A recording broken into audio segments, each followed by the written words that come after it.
আজকে এই মুহূর্তে আমরা দুই ভাই এই জায়গায় বৈশা একটা জিনিস চিন্তা করতেছি, বিবেচনা করতেছি। বিষয়টা হলো বাংলাদেশ সরকার ইতিমধ্যে আপনারা সকলেই জানেন যে একটা আইন পাশ করছে, প্রথম বইয়ের অনুমতি ছাড়া দ্বিতীয় বিয়ে করতে পারবে। আচ্ছা যাই হোক, বিষয়টা শুনে অনেকের ভালো লাগছে, আবার অনেকের খারাপ লাগছে। আচ্ছা যাই হোক, এখন যেটা আইন পাশ হয়েছে এটা তো আর সিস্টেম নাই পাল্টানোর, ঠিক আছে।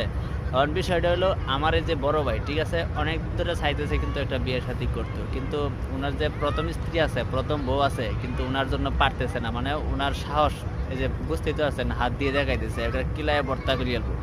আচ্ছা এখন যাই হোক, তো ভাইয়ের জন্য একটা সুযোগ হয়েছে, এই একটা মানে বিরাট সুযোগ হয়েছে আর কি বিয়ে শাদী করার। তো প্রথম বইয়ের অনুমতি ছাড়া যেহেতু সরকার আইন পাশ করছে বিয়ে শাদী করতে পারবে, তো আমার ভাই মানে ইয়াও করছে আর কি, নিয়ত করছে একটা বিয়ে শাদী করবে। শেষ বয়স গেছে গা, বুঝেন না, শেষ বয়সে একটু মানে মনের আশা রাখা তো আর মানে কি আর কইতাম, এটা ঠিক না। মনের আশা রাখিয়া দুনিয়া থেকে বিদায় হওয়া এটা ঠিক না। তো আমার ভাইয়ের আশা ইনশাল্লাহ পূরণ করছে বাংলাদেশ সরকার, এই জন্য বাংলাদেশ সরকারকে আমার ভাই কিছু বলতে চান আপনি? ভাই কি বলবো, বাংলাদেশ সরকারকে আমি অনেক দোয়া এবং ভালোবাসা ভালোবাসা দিব। এরকম একটা সুযোগ দিব, এটা আমি আর প্রকাশ করলাম না, বুঝছেন। পরবর্তী বুঝতে ভিডিও আপনাদের প্রকাশ করে দিল।